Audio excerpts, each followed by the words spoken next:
What up? It's your boy, the Incredible Man. And yes, I'm back at it again, and this is Kimetsu no Yaiba episode 25 discussion slash review. Man, we got one more episode, man. We got one more, and that's it for this season. But let's talk about this episode because it was wonderbar, man. Let's get it. I enjoyed it. Like I say every time, it's Kimetsu no Yaiba, and I love the rest episodes because it actually shows them recuperating from stuff that actually happened to them in a battle that was a serious battle, and I love that. So we have this episode. I'm kind of going to be all over the place. I don't know if I'm going to go in any kind of specific order, but we have this episode where we have Tanjiro finally really buckling down and getting super serious about taking the total concentration breathing to the next level, to where he has the three little girls. They're like, all right, I'm gonna do this all day, even while I'm asleep. So while I'm asleep, I want you guys to beat me if I end up falling asleep not doing total concentration. Okay? So next thing you know, then they cut to the picture of him doing it, and it's like, should we do it? Well, he's doing fine. The next thing you know, he starts snoring, and they were like, bam, bam, bam. And it was funny, and I loved it. This episode was very comedic, and then like towards the end, it got super serious. But I love the comedic points from Kimetsu no Yaiba. They always do it justice, and it's always fun and entertaining to see it that way. Yeah, so that happened. And what I love is that Tanjiro showed Inosuke and Zenitsu by him constantly going there and practicing and trying to master it, that they wanted to do it. They saw him constantly going to train, and then they finally got up the courage themselves to go back and start training again. And I love that fact, because the chick that was training Tanjiro was like, well, I'm not going to get involved and I'm not going to say anything. But Tanjiro was like, well, I'm going to try to nudge them again tomorrow. But he didn't have to do anything. Them seeing him working hard at it forced them to go do it and want to better themselves and get stronger themselves, which was absolutely wonderful, man. And I love that. So then they get there and they start training and everything. But can we give a huge shout out to Tanjiro, Zenitsu, and Inosuke, because these dudes are walking around in flip-flops and they're running on a gate. Dude, that is, even the rest of it was just good, but that is icing on the cake, because running around on that gate, on the edge of the gate post like that, and flip-flops is beast, man. That it alone should deserve all the credit. But then we get to we see Tanjiro finally blowing on the what is it called? I can't remember. Anyway, blowing on it, and he actually cracked me, and then they just move right on to the next one like it was nothing. Like, all right, now you gotta blow up this real big one.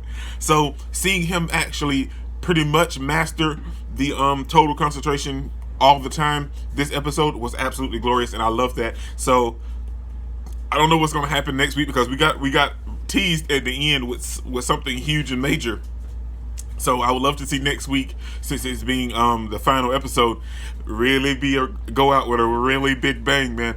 But so then we have him steady practicing that, and then we have Zenitsu and Inosuke finally partaking in the training regimen, and then we have Tanjiro pretty much mastering it, all set, and then he starts to play tag with Kanae, I think that's her name. I gotta look it up. I can't remember. I know her name.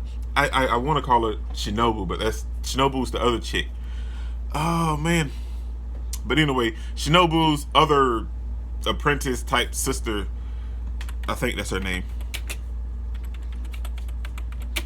I think that's it. I can't remember. What is it?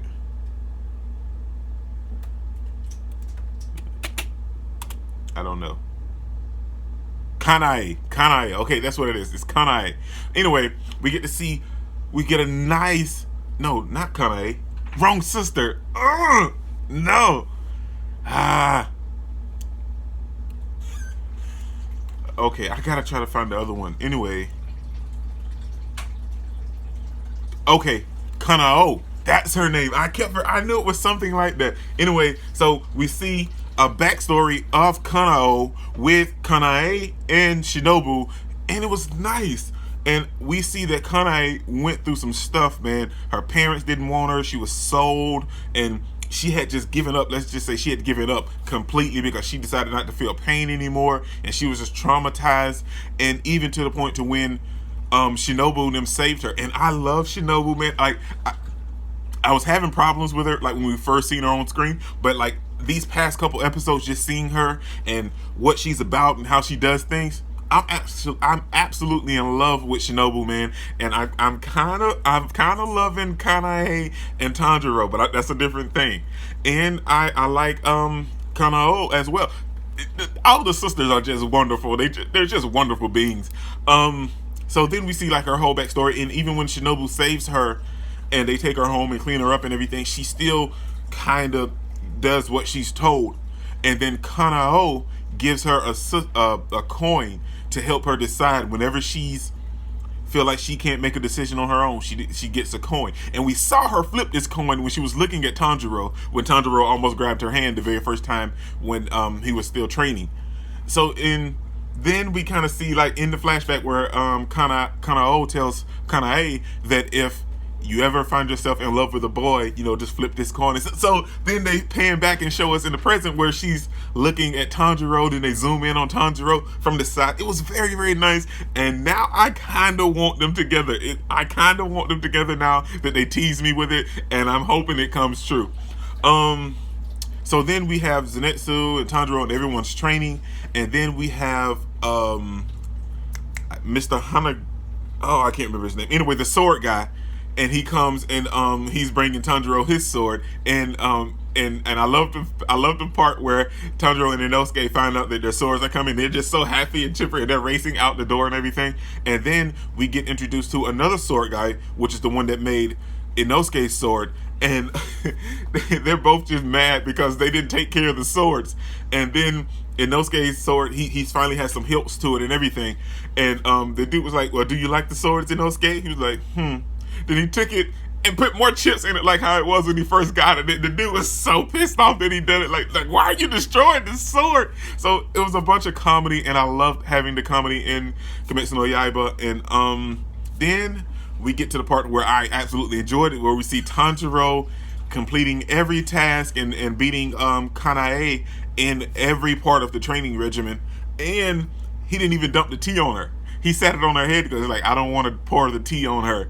So, dude, I'm hoping it's true now. They tease me with it so much that I just want it to be true. And then we have Inosuke and Zenitsu seeing that Tanjiro completed everything, and that just pushed him so much harder to finish. And then we have another great moment that was teased, and that was so wonderful to me. We have Shinobu checking out Tanjiro's jaw from it being broken and said he's fully healed.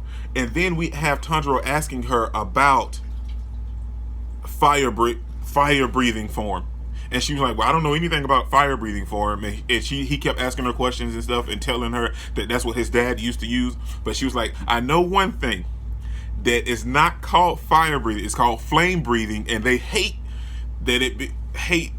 it being referred to as fire breathing when it's flame breathing, because fire breathing refers to a dragon or something evil like a demon or something. So flame breathing, it kind of seems more, like it would fit with the Demon Slayer core, because them being the good guys. So his dad was a flame breather. We knew that when we saw the whole flashback with his dad doing the dance and everything. So we knew his dad was a flame breathing Demon Slayer, and that's where the big bad of the show notices Tanjiro's earrings. It's so much deep inside that with his dad and the leader of the demon and everything. There's so much that you could dive into that I really need to read the manga to get everything I wanted to know about it.